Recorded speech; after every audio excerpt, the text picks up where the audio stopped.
Neatsvor T10 cordless floor mop didn't quite get off to the best start, did it, in the unboxing and first look video that I have already done. Indeed, I got contacted by Neatsvor after that video went live, and between us we worked out how it should be done. So we're going to have another crack at setting this up as if it was fresh and seeing if we get on any better with it. Let's have a look.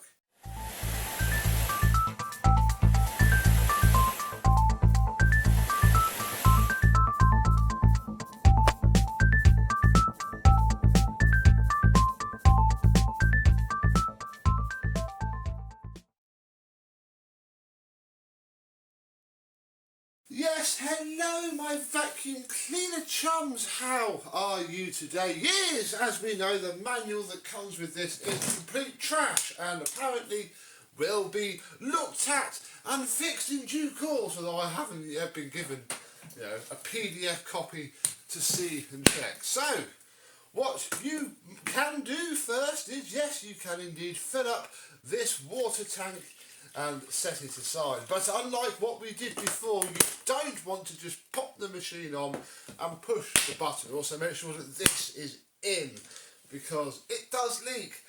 Very fun indeed. Now what you want to do first is open the machine and then take out, oh, it is a little bit fiddly. Sit there. Take out this foam roller, because yes, you have to get this completely saturated, and yes, it does dry back to how it was after you get it wet the first time. So get this really wet and back to being foamy and spongy, and you've got to actually soak it as well. Just running it under the tap doesn't do it. This side is all hard, but this side is all soft and squishy. That's what you want. Just a couple more minutes in the bucket and we'll be ready to start. Go get this plugged in and set up, ready to go. And a short while later you will have a completely soft and saturated foam roller. Very nice indeed. Squeeze out a fair bit of the excess because the machine can't do it itself, and if you go plonking this dripping wet in there, it's just going to spread water everywhere. Now we can open up this part, pop the brush roll back in, a little bit of finagling, because there we go.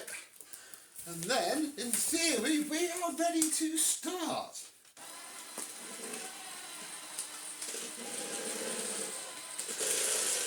And here we go. We are cordless mopping. Small spills, little debris going nice and slow. And it sort of does.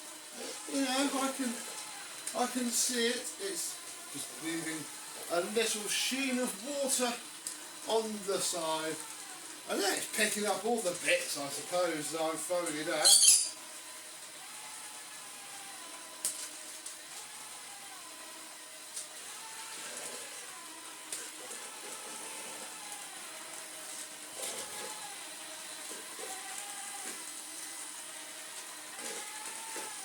And then it's once you just mopped the floor like that you place it onto the stand, push the magic button, and that does then flush out the few little bits of dirt that you picked up and refreshes the roller. That's it. We were just really overloading it last time, although we're going to try again in a second. But hopefully, once that's finished its self-cleaning cycle, we didn't pick much up anyway, should be nice and clean.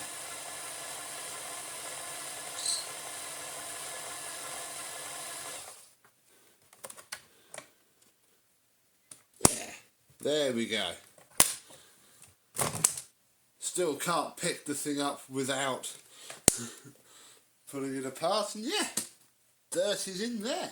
Now, because the last mess test that we tried was obviously grossly too much for this to handle, I have decided to use some tea. So straight off that dock with the brush roller as wet as it will be. Again, it's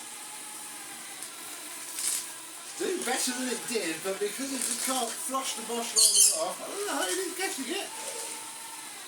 that we're going to have to go for a wash though. Yeah, that's just rolling itself around the brush now. Look, oh yes, look, we can go make a cup of tea with that. Let's go see how much of that gets flushed out.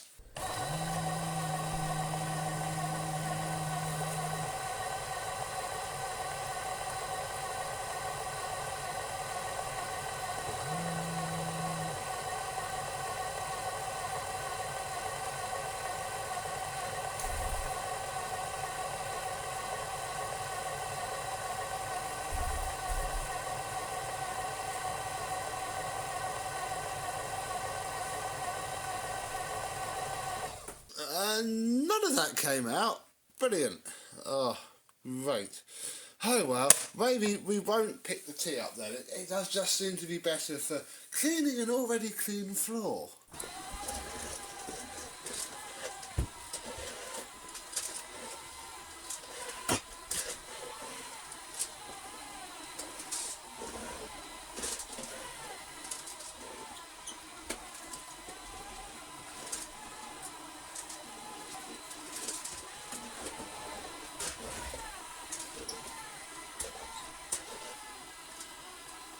Well, all that really did was just spread more tea everywhere. This bit is still really, really wet, as you can see. I've had to put my flip-flops back on. Oh dear, oh dear. So, I don't know really. They say it works for light dirt and, you know, occasional pet hair. Well, I would imagine it might, but problem is, the self-clean now won't get that out. So what you have to do is take the entire thing, because you can't really take the handle back off very easily, and the battery is in here, over to the sink, rinse the entire lot out, and then wait for the whole thing to dry. And, oh goodness, looking at the charging station, it's literally trying to make itself a cup of tea as we sit and talk. The whole thing can just become a mess. And then you've got to store it, because don't forget this roller pad now is primed.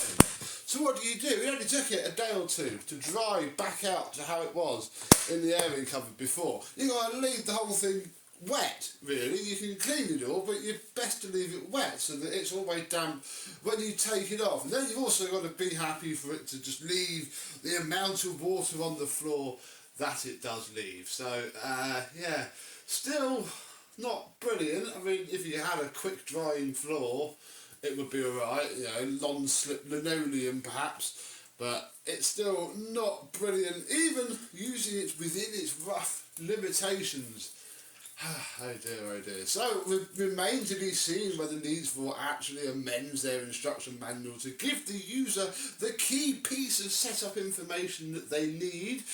Who knows, that could be a great idea, and, well, we'll find a use for this, I suppose. It's now going to go back in its box, just to get it out of the way, and think of something. Anybody needs to paint their garage floor? We can see if it works better as a paint roller. Comment down below. But until next time, I and some other Kickstarter special floor care product will see you soon. Bye bye.